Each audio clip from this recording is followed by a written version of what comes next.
Hello friends, welcome to Creative Medicine. In this lecture, we will learn about. Hello friends, let us now learn about the depression. So in the depression, this is the most common psychiatric disorder which you see in depression. This is the most common psychiatric disorder and it is most commonly associated with maximum disability adjusted life years. Okay, so it is also most commonly associated with suicide. So these are the important things about depression. One-liners. Most common psychiatric disorder is depression. Most common disorder associated with maximum disability adjusted life years is depression. Most common cause of suicide is depression. What are the clinical features? If there is sleep disturbances, insomnia most commonly. Sometimes there can be hypersomnia, that is increased sleeping can also be there, or there can be early morning awakening, or sometimes there can be decreased latency of sleep.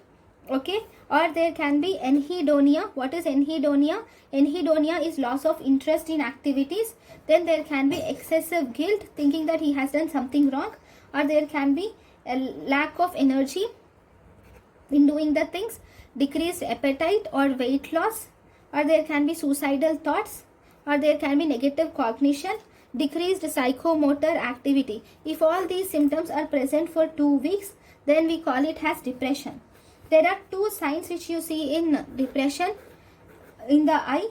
Okay, so which are one which is called as Veragut fold. It is given by Otto Veragut. That is in the nasal corner of upper eyelid you see a triangular fold. In the nasal corner of upper eyelid you see a triangular fold called as Veragut fold. And if you see, there is also an omega sign.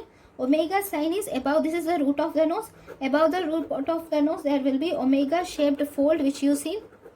Omega shaped fold is seen in above the roof of the nose, which is called as omega sign. Okay, so in the depression you have two signs also. Now what are the drugs which result in depression? Drugs which result in depression are acetone,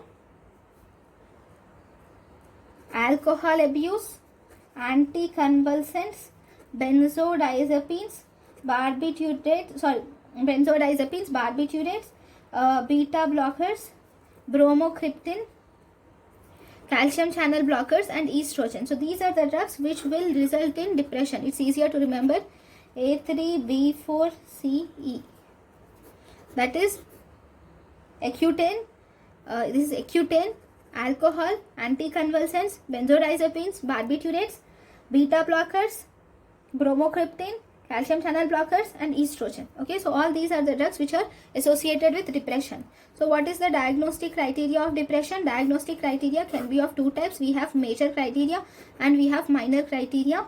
Major criteria include sadness of mood, lack of interest, or lethargy are the major criteria. Sadness of mood, lack of interest, and lethargy. Whereas minor are poor concentration, decreased appetite or weight loss, decreased libido is present, there is decreased sleep, there is crying spells, there is increased guilt is present here, or there can be permissive view of future, or there is idea of hopelessness, helplessness, and worthlessness. There can be death wishes or suicidal tendencies. So in minor, see, depression criteria, diagnostic criteria can be of two types.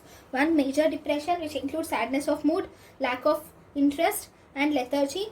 In minor, there is poor attention, poor concentration, decreased appetite and weight loss, decreased libido, decreased sleep, crying spells, excessive guilt, pessimistic view of future, ideas of hopelessness, ideas of helplessness, and ideas of worthlessness, death wishes or suicidal ideas.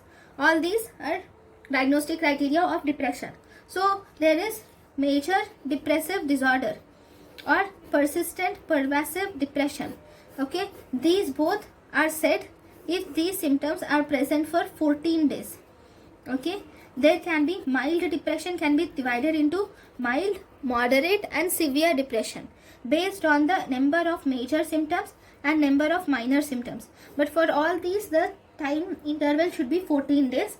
If we call it as mild depression, if there are 2 major symptoms and 3 minor symptoms for 14 days, then we call it as mild depression. In moderate depression, if we have 2 major symptoms and 4 minor symptoms for 14 days, we call it as moderate depression. If severe depression, if there are more than 2 major symptoms and 4 minor symptoms for 14 days, we call it as severe depression. Okay, then in severe depression can be associated with psychotic symptoms or it cannot be associated with psychotic symptoms. Remember, if there is severe depression with psychotic symptoms, then you will have to do electroconvulsive therapy for sure. Okay, that is important. Next we have atypical depression. What is called as atypical depression? Normally in depression we have seen the normal features, but if there is any deviation in the features of normal depression, then we call it as atypical depression. Here there can be increased appetite or weight gain. Normally there is loss of appetite in depression, but here there is increased appetite or weight gain. There is increased sleep, lethargy, reactivity of mood, latent paralysis, rejection sensitivity. Drug of choice for atypical depression is monoamine oxidase inhibitors, but not given practically because of the cause of cheese reaction. So here you prefer SSRIs more than tricyclic antidepressants. In atypical depression, drug of choice is monoamine oxidase inhibitors, but we do not prefer it, and we give selective serotonin reuptake inhibitors. We have something called as significant weight loss when in depression. What is the significant weight loss in depression? If it is more than 5% in 1 month of time, then we call it as significant weight loss in depression. If the weight loss is more than 5% in 1 month, we call it as significant weight loss. Okay, now one important thing is about the dysthymia. What is dysthymia? Dysthymia, or it is also called as dysregulation of mood.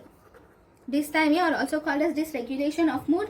Here this is a subsyndromal depressive symptoms. The depressive symptoms are very less, they won't be prominent, they are subsyndromal, and these symptoms are present in 2 years.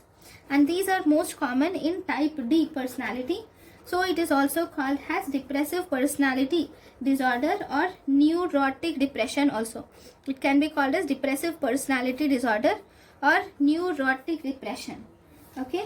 In 1960, this depression is divided into, we have reactive depression and we have endogenous depression.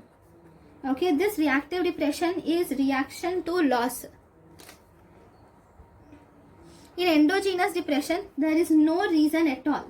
See, in reactive depression, there will be a reason why there is depression. But in endogenous depression, there will be no reaction.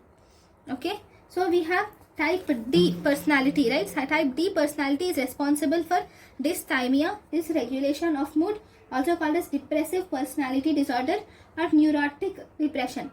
See, because there is type D personality causing depression, so there is increased risk of coronary artery disease, that to recurrence of coronary artery disease in type D. There are 2 important one-liners which are asked in the exam. Type A depression is responsible for increased risk of coronary artery disease. In type D personality disorder, it is associated with increased risk of recurrence of coronary artery disease. Okay, this we should remember. Then we have something called as involutional melancholia. What is this involutional melancholia? Involutional in old age, malon is black and cholia is bile. Okay, if there is this all these symptoms, depressive symptoms in old age, then we call it as involutional melancholia. This has increased the risk of suicidal tendencies. There is one more term which is called as double depression. What is this double depression? Double depression is depression which is present on dysthymia is called as double depression. If there is depression on dysthymia, or it is also called as neurotic depression or depression pervasive disorder or endogenous depression on neurotic depression. Endogenous depression or neurotic depression, then we call it as double depression. Then we have something called as cyclothymia. What is this cyclothymia? Cyclothymia is subsyndromal depressive symptoms fluctuate with hypomaniac symptoms. Subsyndromal depressive symptoms fluctuate with hypomanic symptoms within a day without any cause. for 2 years. See, there will be depressive symptoms, okay, but they are subsyndromal and they will fluctuate. That is, there will be hypomanic episode and there will be also subsyndromal depressive episode.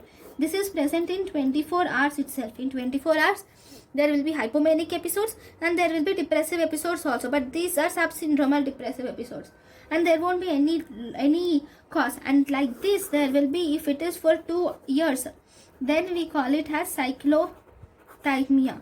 This cyclothymia is given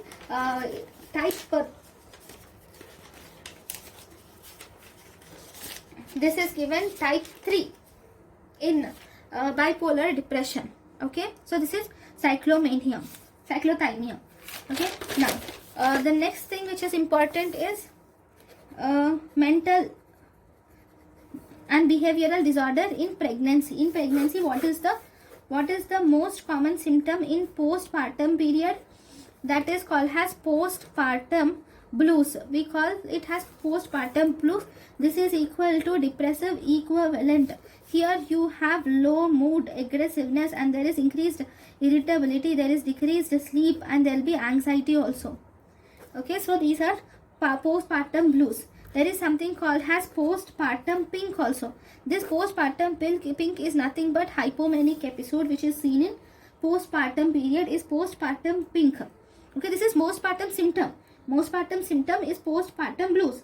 It is equivalent to depression. It has symptoms like depression where there are low mood, aggressiveness, irritability, decreased sleep and anxiety. But if you are asked what is the most common psychiatric illness in postpartum period, that is postpartum depression is the most common psychiatric illness in postpartum period.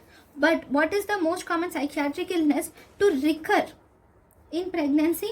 That is postpartum psychosis. There is increased chances of recurrence in postpartum psychosis. This postpartum psychosis is present 1 to 5 per thousand per year, and the treatment of this postpartum psychosis is to separate child from mother. The best treatment is first you'll have to separate the child from mother.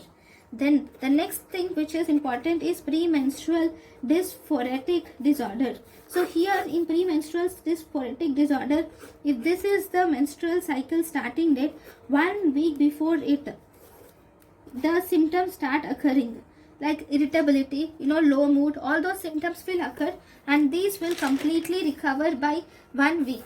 Now what are the symptoms and what is the diagnostic criteria of this premenstrual dysphoretic disorder?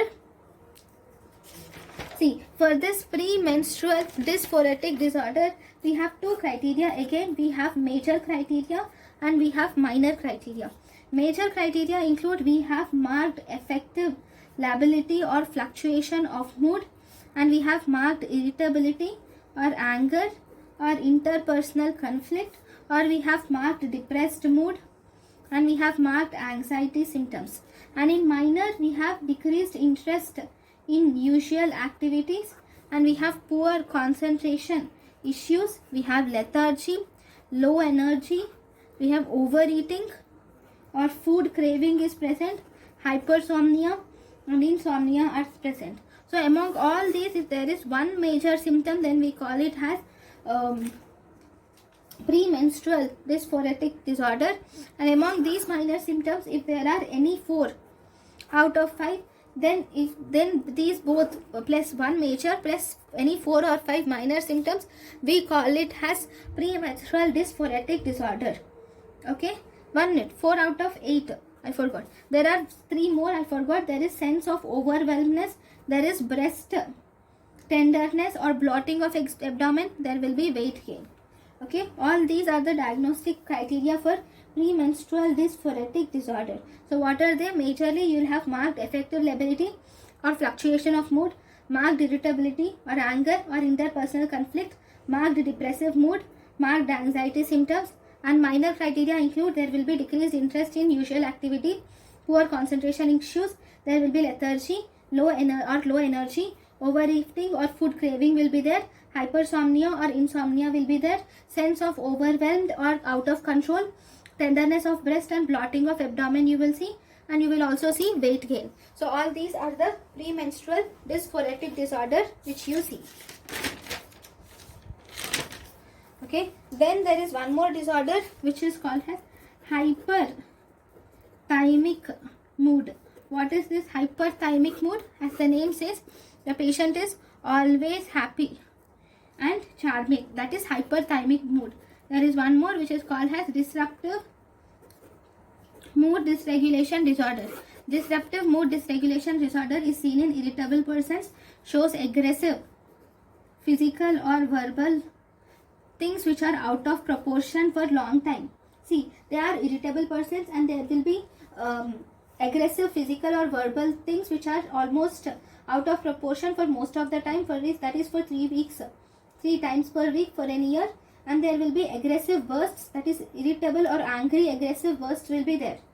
So sometimes you become aggressive out of control at the same time.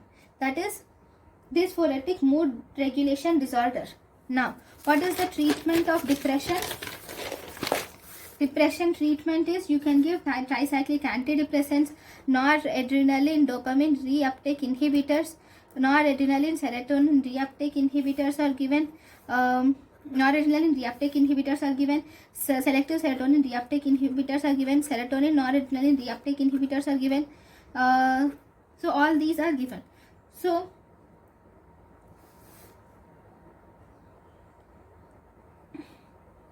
if you were asked the drug of choice, okay, it depends whether it is mild depression, severe depression, mild to moderate depression, or severe depression, or if it is refractory depression. If it is severe depression, you give tricyclic antidepressants. If it is refractory depression, you give fluoxetine plus olanzapine. Okay, if it is severe depression, you give tricyclic antidepressants.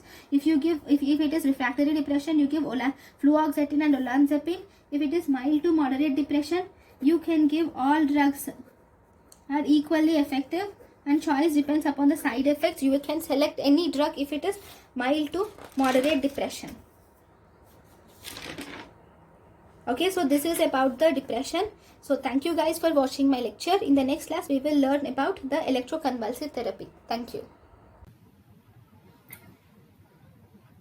Thank you and thank you for watching.